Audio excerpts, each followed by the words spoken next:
the final review of 2019. Yay! Oh, and also Happy New Year's. Today I'm going to be reviewing Uncut Gems. Alright, ghouls and gals, like all my new movie reviews, I'm going to keep it short, sweet, simple, and to the motherfucking point. Alright, let's get it started. I want to start off by saying that the Safdie brothers, I think that's how you say their names, these guys right here,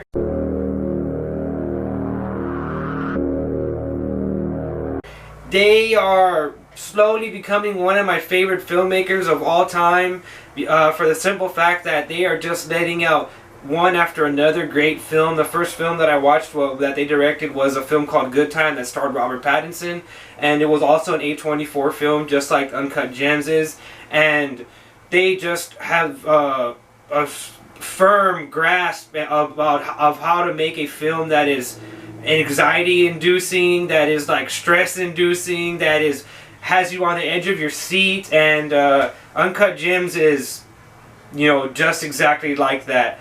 So with that being said, let's get right into it. Uncut Gems stars Adam Sandler, Idina Menzel, and it also stars Julia Fox, and it also stars this actor right here who, even when he's in a bad thing, he is really good in the film. And it also stars basketball player Kevin Garnett, and that's pretty much your principal cast, and everybody does an amazing job. And this isn't a negative thing towards the cast, but they are 100% outshined by Adam Sandler. Adam Sandler went from this. All right. Hey, Gary Sophie, come on, guys. $1. $1 the winner. Good luck to you. To this. Howard, where's the money right now? Howard, got my money? Howard! Is it too late? Fucking master class fucking performance that I haven't seen Sandler even come nowhere near a performance like this since Punch Drunk Love. And wow, just wow. Let's give Sandler a round of applause. We have to give him a round of applause for this one, because he outdid himself, and this isn't even me going out on a limb here. This is the greatest Adam Sandler film ever fucking made. Why would you say something so controversial yet so brave? And this beats any film in Adam Sandler's cinematography or filmography, actually. This is the best film that he has. This is the very best film that he has.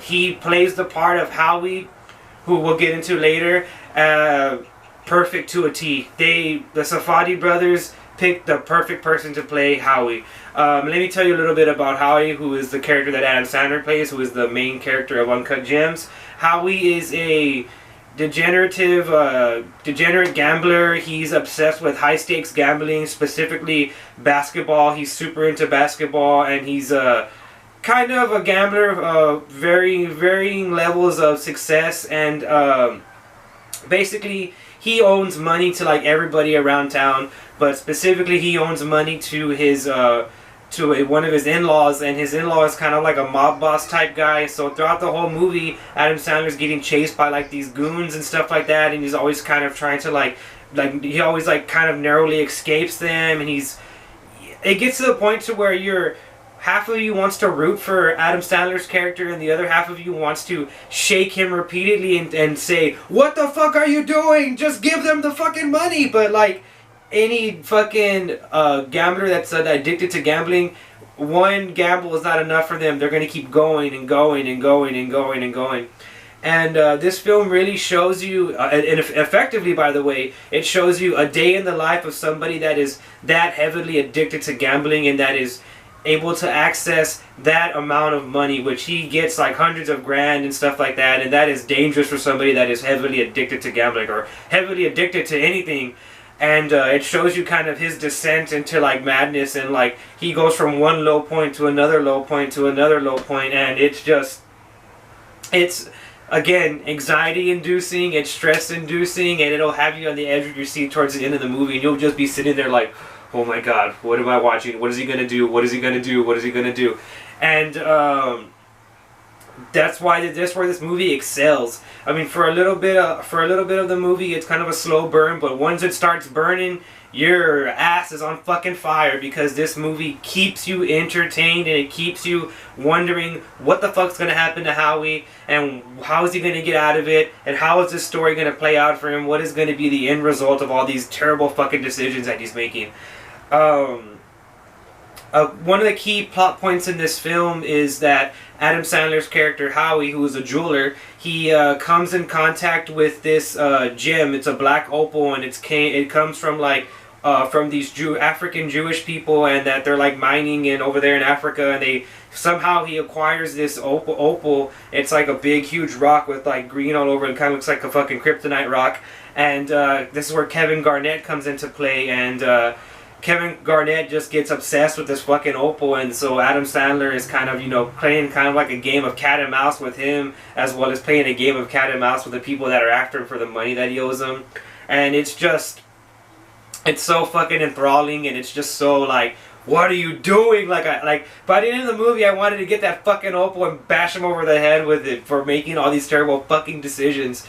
Another thing that I loved about this film was the soundtrack. The soundtrack for this film is fucking astounding. It was so good that when I walked out of the theater, I went straight into my car, got on my Amazon Prime Music, and looked for the soundtrack for this movie and started listening to it on the ride home. And it is so like beautiful, like lo-fi, trance-inducing music that is just like, it's hard to explain. But once you see the movie, you'll know what I'm talking about. The film, the soundtrack in this film fits this film so perfectly, as does the directing. It's directed so gritty and grimy, and it's so like in your face and shaky, and that's exactly what this person, Howie, Adam Sandler's character, is going through. Like this, you can tell like you're looking at this through his eyes, and it's just perfect. It's perfect. It's magnifique.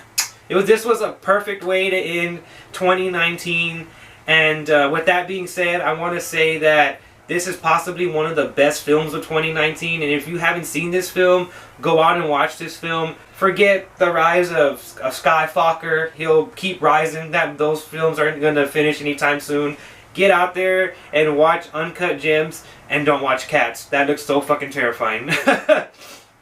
With that being said, guys, I want to thank y'all, all my ghouls and gals out there, everybody that supports my movie reviews. Thank you for supporting me in 2019. I hope you continue to support me in 2020. And I'm going to keep on doing my movie reviews. I'm going to try to get better and better and better, add more production value, get a better schedule, and just all around be better. Big changes are coming to the Ryan T Show in 2020. Thank you guys, and like always, I'll see you in the next one.